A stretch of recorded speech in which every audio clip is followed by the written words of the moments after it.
Scott Auchmoody, and that will be evaluated by David Makela. The speech title is Unseen Consequences. And as Scott put, today we're all at home because of COVID-19. We know that this is keeping the number of cases down and controllable. But what are the side effects of shutting down an economy and keeping an entire population at home? Today, we'll hear from Scott about this. I'm really interested, Scott. David, if you could please share what are Scott's objectives tonight? Yes, Mr. Toastmaster, I will do that. Scott will be speaking out of the manual is Speaking to Inform. It's one of the advanced communicators. Oh, this is one of the advanced manuals. This is project number 4, a fact-finding report. There's 3 objectives. The first one is to prepare a report on a situation, an event, or problem of interest to the audience. Number 2 is to deliver sufficient factual information in his report so the audience can make valid conclusions or a sound decision. And the third objective is to answer questions from the audience. So, Madam Timer, it will be a 5 to 7 minute speech, and then 2 to 3 minutes for the Q&A answer period. Thank you, David. All right, without further ado, Scott Auchmoody. Thank you, Mr. Toastmaster. Let me share my screen. It'll just take me a moment. And let's see if I can do this. Let's see if everybody can see that. Can everyone see that okay? Yes. Okay. So this speech brings its name from a video game that I used to play 20 years ago that is still around today. And why I chose this particular name is the second chapter in this game. Let me give you the setup a little bit. You play the protagonist. You're a guy named Gordon Freeman, a recent MIT PhD graduate in theoretical physics, and you've started work at a super secret government lab called Black Mesa. And your very first job is to take a piece of strange matter. You don't know where it's from because they don't tell the new guy where things come from like this. And your job is to take it wearing this special suit to cover you up, and you're going to put it in front of a particle accelerator and see what happens. And there are unforeseen consequences, as you might expect. It opens up an interdimensional rift and various aliens come out and start attacking things, which isn't at all what's going on with COVID-19. But I think the bottom line is that when you don't have all the facts and we rush to a conclusion, this can create unforeseen consequences. And that's what my speech is about today. So with that in mind, a couple of things that have drastically changed during COVID-19. And you may not think about them. I mean, there's been little magazine articles and things in the newspaper, but a couple things: suicide rates, domestic violence, and traffic deaths. Now, this is not all bad, but there's different aspects to each one of these that are interesting. And I went through quite a bit of work to try to figure out how accurate the articles that I was reading were. When I started out, I read something that said the suicide rate in California is now 3 times what it used to be, and there are more people dying from suicides than COVID-19. As I dug further into try to justify that, the facts evaporated away. And I couldn't find that, and I couldn't find the numbers, but these I could find. I was able to look and find that compared to with previous years at the same time, you know, for example, the month of February, there were so many calls into the suicide hotline, and a company called WellSpace, they're a healthcare provider in California, and they showed a 40% increase in calls for their center. Also, the National Center for Health Statistics showed a 35% increase. So there were definitely a lot of things increasing that, I mean, the combination of people like, oh my God, we're gonna die, you know, we have this horrible disease, but this kind of crept up. But that's probably not what's going on. The thing that goes on is people they have feeling of suicide when they lose connection with their friends, with their family. I'll address this more a little later, and you can ask me more about it in the questions. But that's one of the things that's come up out of all this. Now, a couple other interesting, facts that in the year of 2018, about 48,000 people died from suicide in our country. That's on the same order of magnitude as the number of people we have die in traffic accidents. It's a lot of people every year. It's a big problem. It's certainly more people, well, until a little while ago, more people than died from COVID-19. So it's not a small thing. To see it on the rise is a big problem. The next thing that I want to talk about was domestic violence. Now, with everybody crammed into houses and stuck together, people are not getting the same releases they used to. They're not able to go out and run. They can run outside, but they can't necessarily get all the same types of exercise and things they did before, ways to let off steam.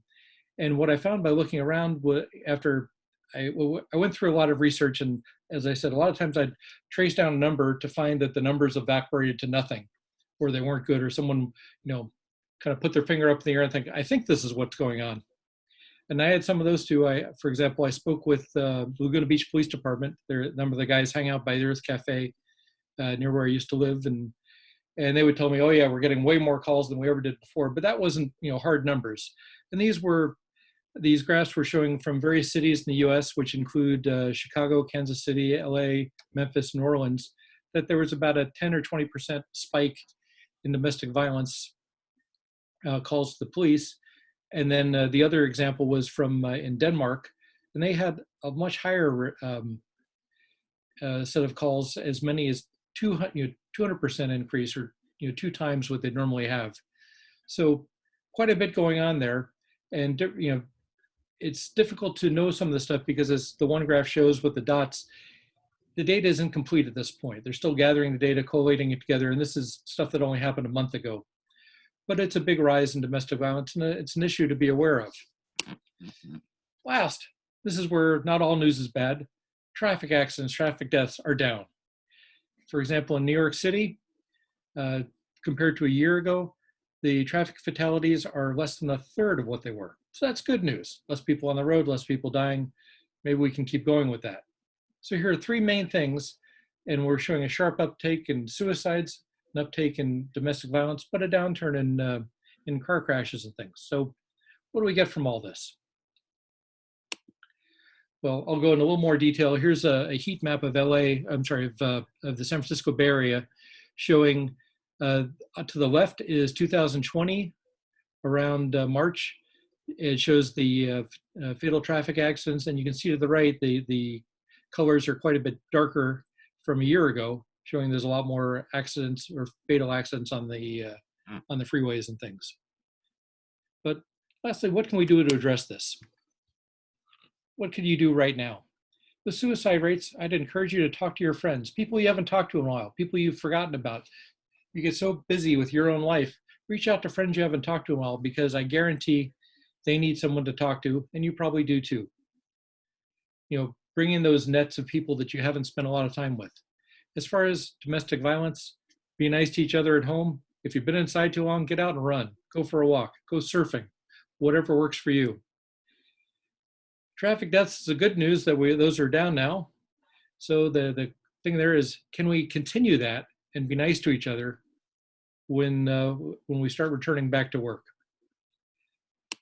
So that's all I have for now. The main force force majeure of this is be nice to each other and don't forget to smile. So now I'll take questions of anybody. Please take yourself off mute, and I'll be happy to answer questions about how I got some of this information and what it meant to me. Anyone? I think this is great data. It's a great perspective that you bring to COVID, Scott. I was wondering if you had any examples in your network or extended circle of friends of any of these items that you just referred to. Well, I personally spoke with police officers in Laguna Beach as far as the domestic violence thing.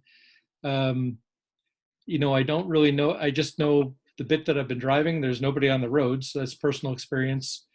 As far as the depressed thing, it's funny. I find that going to Toastmaster meetings does as much to refresh me as meeting with friends. It's not the same. I mean, I love seeing you guys, but it's not the same as being able to see you in person. I'm missing I have a whole bunch of friends from scuba diving that I don't get to see because the beaches have been closed, and Luckily, just this week, they're opened again. So as soon as the waves come down a bit, which probably makes Dave happy that they're up, but yes, he's like, yes. But as the waves come down, then I'll have a chance to go diving a bit, and that'll be great. But connect with your friends is probably the biggest message I have from this. Thank you. Hey, Scott, I'm curious, suicide, domestic violence, and traffic. I like how you balance, some positivity on that. What would you say in your research after domestic violence, what other data did you come across that has drastically changed through this pandemic? Oh, there's other things that gun sales are way up, which is kind of sad. I don't know if that's contributing to domestic violence or suicide. There were a number of different things. I had a hard time getting current numbers, so I had to limit. Even though there were many other topics that I looked at, it was difficult to find numbers that were, from reputable agencies that were collecting the numbers. Usually, the stuff doesn't get compiled till many months later, so it's hard to find accurate numbers on things. That's not exactly answering your question, but. Okay, can I have a follow-up question to that? Sure. Is for any of us that are doing any type of data research, what sources or what were your sources that you find to be the most reliable? What I found was when I'd finally get to something like it would be like the National Institute of Health or the CDC or something like that. I mean, because I found if I went to just a magazine alone, they would kind of point to something else, and it would kind of evaporate. I really had to go through a lot of articles to get to good numbers that I could trust. So I guess if you're looking into this stuff for yourself, it may take a little while to get to the good numbers, and sometimes you have to compile the stuff yourself. I mean, the really nice graphs that show you everything, those may not be out till the end of this year. And so if you're looking for something that's happened in the last month or two, it's difficult to come by. Scott, I have a question. Sure. First and foremost, amazing lecture about the subject. The subject that you were talking about reminds me about an essay that was described by Peter Eisenman on one of his books that talks about the dichotomy of architectural space, in which he tries to show on a scientific way that when you have an architectural space that has a lot of information, so-called things, so-called objects that you don't need, basically the energy of the essence of the person gets stuck. And because of that, it accumulates this bad energy that at the end influence the mind, influence the soul, the perception, and also the intentions. If someone has a low self-esteem and low energy that allows negativity to pivot on his life, eventually people who has disorder disease like mental illness could eventually or potentially commit suicide. What do you think about this? I think that's the case. I've suffered from depression for quite a long time, a couple decades. And usually it's the lack of connection with others that I find to be the biggest contributor. I'm sorry to cut this short, but I'm getting a motion from Shabnam that says I'm past my time. Thank you for the question, David. Back to you, Val, our Toastmaster. Thank you, Scott. Super timely, great